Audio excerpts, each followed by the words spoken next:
hanging out with John Beardsley. We've been airing these over the past couple of weeks to kind of, share some stories about some of the people that we have lost, unfortunately, in the racing community. Just lost a little while ago, depending on when you get this. Let me see, when was it? It was right at the end of January, I believe, is when we lost John Behron. He was a long-time mod light racer, actually moved his way up into sportsman. Brewerton and Weedsport are pretty much the tracks I think about when I think about Johnny Behron. His name was actually John Bear. Sean Beardsley is going to share some stories with me. So how you doing? I'm doing pretty good. Obviously, this is the tough interviewing, talking about friends that you had passed. Yeah, and you and I talked after John died, before we lost Eric, and you were pretty shook up, weren't you? Yeah, I mean, Johnny's just one of those guys who will leave a lasting impression on you. What impression would he leave? Because just as a casual observer, he seemed like me, like that kind of guy who lived life as much as he could. Oh, absolutely. Johnny always had his mindset on doing something fun, whether it was race cars or the snowmobile or the boat or whatever. Everything got to be tip-top shape, nice and clean. His race car wasn't, because it banged up a little bit here and there. Did you know him before racing or through racing? I know him through racing, yeah. Okay. I met him. I actually became friends with him back when I was racing with JIR. He was associated with those guys a little bit. Isabel's, yep. Mm-hmm. And Johnny was always around, and then he lives right here in town, so I always see him, and I have multiple vehicles, so windshields all the time. I went through a few. Yeah, that was his business for a long time, wasn't it? Yeah. Behron Auto Glass. Yes, I believe it was called. So, did he drive initially when he was hanging out with you guys, or was that something he did? Yeah, he was running the mod lights. He was doing actually the dwarf cars back then. Yes, that's right. The door slamming dwarf cars. Yeah. Back in the day. So, you mentioned his level of energy. Was he always like that, even in the shop? And it never ends. Johnny he was on fire all the time, and he was a personality. So when he was around you, you were going to be laughing. There is no doubt about it. He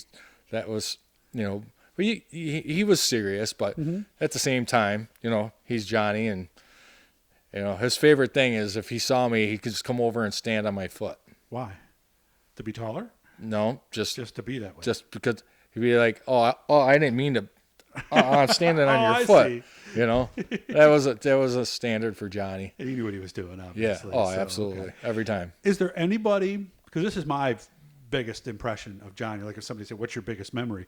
Nobody celebrated a win in Victory Lane better, did they? Oh no. And Johnny's Victory Lane video, I hope somebody finds it. So do I. Please share it, guys, and post it on Facebook. That's the way you got to remember Johnny. Mm-hmm. Well, he won in a mod light at Brewerton.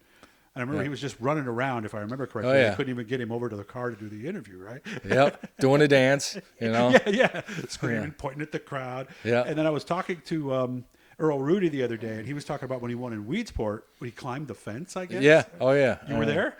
Or you heard about it? I'm not exact. I didn't see it in live. I can say that. I've seen it on video once, and obviously everybody heard about it. And I'm pretty sure that was in like highlight videos everywhere for a little while there. And did he do a backflip off the fence or something like that, I think? It wouldn't surprise me. Okay. It really wouldn't surprise me. One of the things I never got to do with John, and you and I were talking about this right before I hit the record button, he always wanted to go golfing. And I kind of pictured the way John might golf. You golf with him a lot. Did he golf like he raced?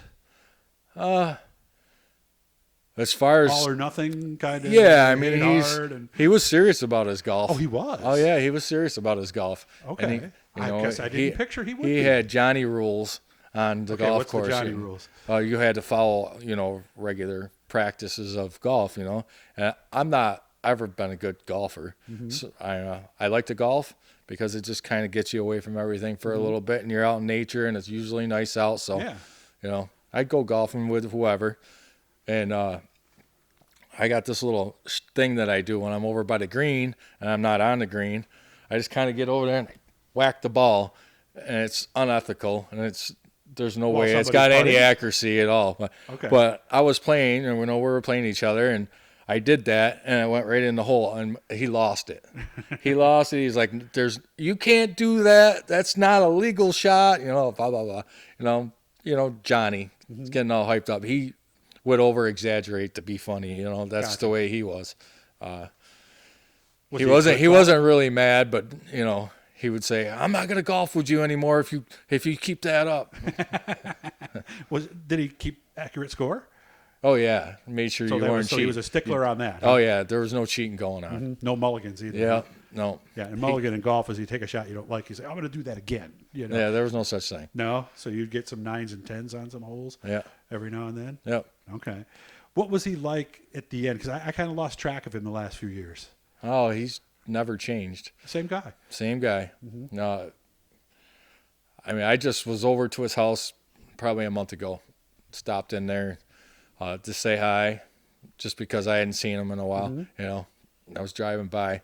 He comes out in his SU pajamas and his little hat. You know, and, what are you doing? You know, I'm getting ready to watch the game, and you know, all fired up about SU and. Sitting on his couch, totally dressed in SU, you know, everything. Head to toe, huh? Head to toe. Yep. What did he do for fun after he stopped racing? Because I know, and I hate to say it, but he did love snowmobiling, obviously. Yeah. I mean, he obviously snowmobiled. He had his boat, and then, you know, he pretty much was at the races harassing everybody he could, you know. Standing on their feet, doing stuff like that. Yeah. I mean, he was involved. He used to do this thing with a lot of people, you know. And if you put his thing on his car, you know, he might throw you $100 if you win. You know, it's kind of a gamble. You know, like a gamble sponsorship. Or, you know, I'm sure he sponsored other people money. You know, but with me, it was like if you put my name on the car, he says you win, I give you $100. I was like, that's the greatest deal ever. You know. Did you get some money from him? Oh, absolutely, a couple times. All right, he give it to you right then and there, right at the. Oh yeah, if he's there, you know, which he usually is, you know, he didn't miss too many races. Did much of that $100 make it home or no?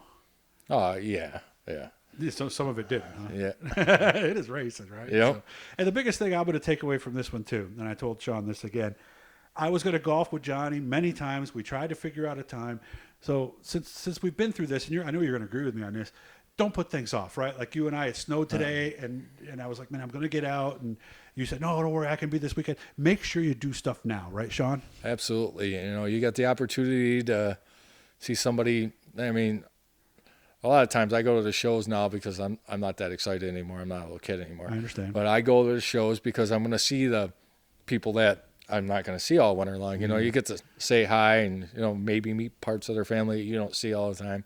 And obviously, I'm in the pits all the time, so I'm not in the grandstands as often anymore as I used to be. So people are, you know, just, we're a racing family. That's what we are. Don't put things off. So you're going to come out to my house soon. We're going to have some fun, right? Sure. All right. Good to see you. Again, hit the Blue E. We got one more we're going to do here on somebody else who we just lost recently, too. But, Sean, I really appreciate you doing this and sharing these stories, man. Thank you. Yeah. Well, thank you for doing it, Doug.